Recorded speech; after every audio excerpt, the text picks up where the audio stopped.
Good morning students. तो आज हम शुरू करने जा रहे हैं चैप्टर लाइट। तो सबसे पहले आपको पता होना चाहिए लाइट का मतलब क्या है। जैसे कि आप अपने इर्द गिर्द सन की लाइट देखते हो, कैंडल की लाइट देखते हो, टॉर्च की लाइट देखते हो, तो वो ये चीज़ें जो होती है ये सोर्स ऑफ लाइट होती है, ये हमें लाइट देती है। अब अगर हम डिफाइन करेंगे लाइट को, लाइट का की डेफिनेशन बताएंगे, देखेंगे क्या है। Light is a form of energy, energy की ताकत की फॉर्म में होती है। ये हमारे प्रोड्यूस सेंसेशन ऑफ साइट, ये हमारे को सेंसेशन, हमारी आंखों में जब लाइट गिरती है तभी हमें चीज़ कोई विजिबल होती है।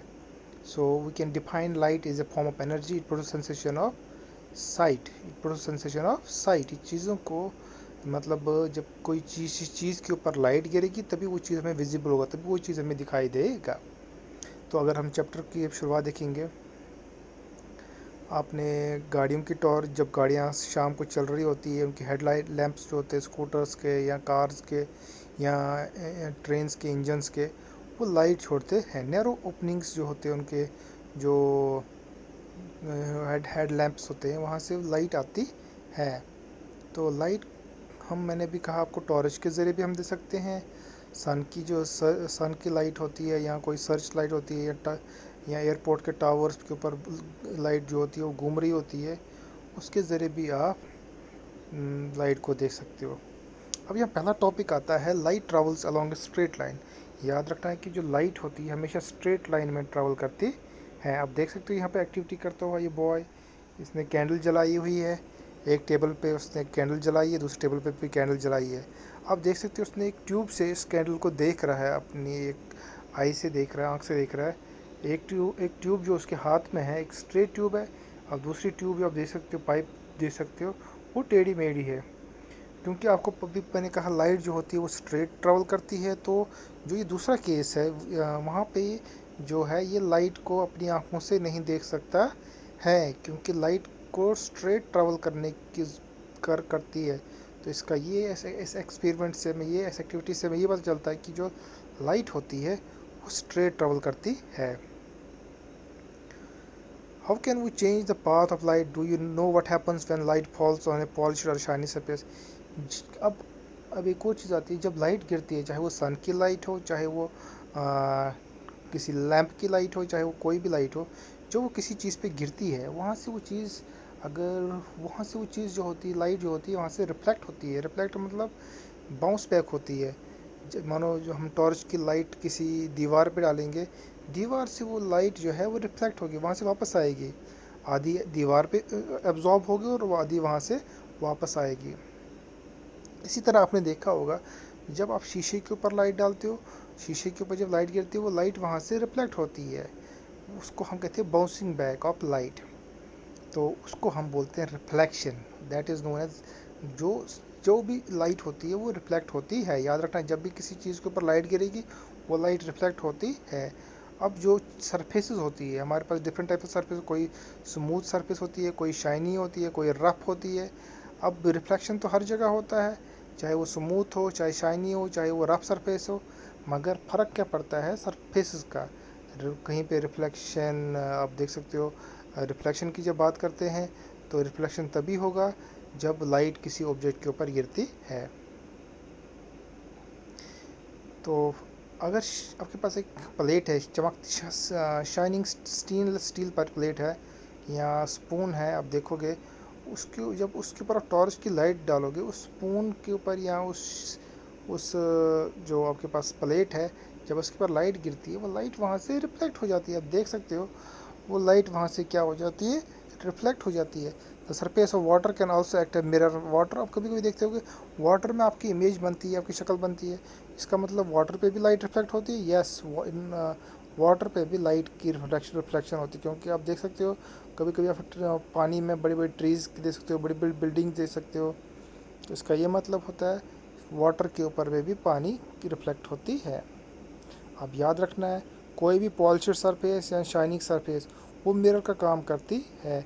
जब भी मिरर के ऊपर लाइट गिरती है वो लाइट क्या हो जाती है, अपनी डायरेक्शन चेंज करती है जिस उसके ऊपर जब गिरती है। The change of direction of a light by mirror is called reflection of light.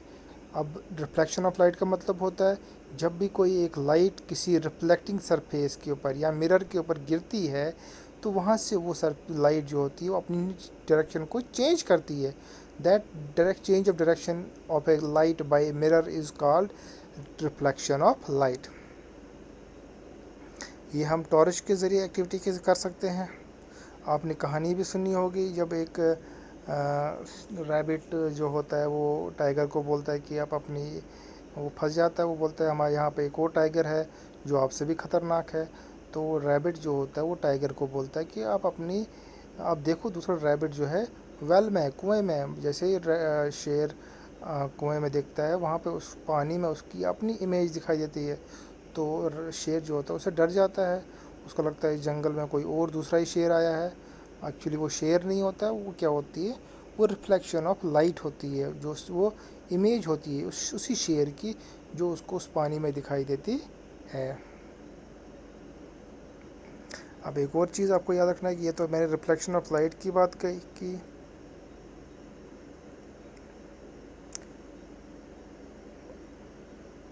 अब जब आप देखते होंगे, अगर आपने एक मिरर लिया, प्लेन मिरर लिया जो आपके घर में शीशा होता है, अगर उसके सामने एक कैंडल हम जलाएंगे, कैंडल की जो शक्ल है उस मिरर में आपको दिखाई देगी।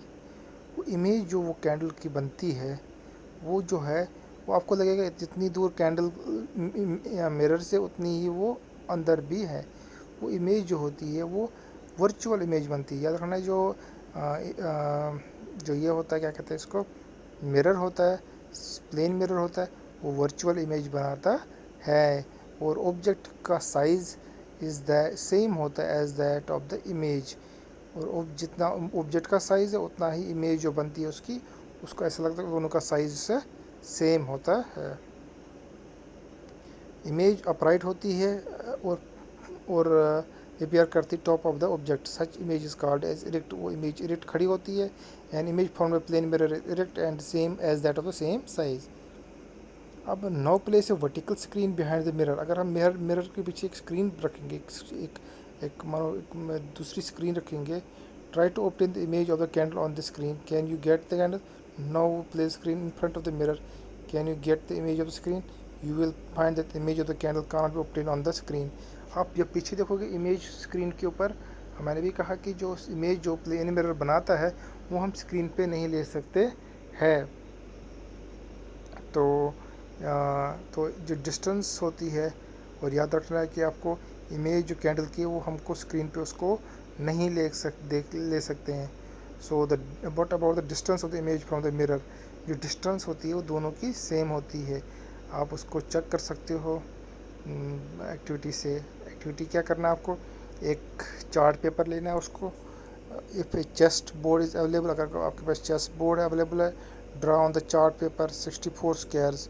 आपको 64 स्क्वायर्स उस चार्ट के ऊपर डालने हैं, या तो आपके पास चेस्ट बोर्ड होना चाहिए। 64 मतलब 8 इंटू 8 स्क्वायर्स, ठीक है। Draw thick line in the middle में एक थिक लाइन ड्रा करनी है। For fix a plane mirror vertically on this line, इस लाइन के ऊपर आपको क्या करना है, फिक्स करना है क्या, प्लेन मिरर को। एक कोई भी ऑब्जेक्ट, कोई पत्थर या कुछ भी, शार्पनर वार्पनर जो भी आपके नज़दीक है, वो उस मिरर के आगे रखना है। And at the boundary of the third square counting from the mirror, note the position of the image. आपको इस पोजीशन करनी इस इमेज की क्या बन रही है मिरर में, और वो जो अपने इसको चेस बोर्ड या चार्ट पेपर पर रखा है उसकी पोजीशन को भी नोट करना है, और काउंट करना है इमेज में वो कितना दूर है। Note the position of the image. Now shift the object at the boundary of the fourth square, again note the position. फिर और चेंज करो, चौथी स्क्वायर पर रखो, फिर से नोट करो पोजीशन को। आप देखोगे यहाँ पे डिस्टेंस जो होगी इमेज की मिरर तक वो सेम होगी जितनी इन फ्रंट होगी उसकी, ठीक है। So by this image is at the same distance behind the mirror as object in front of it.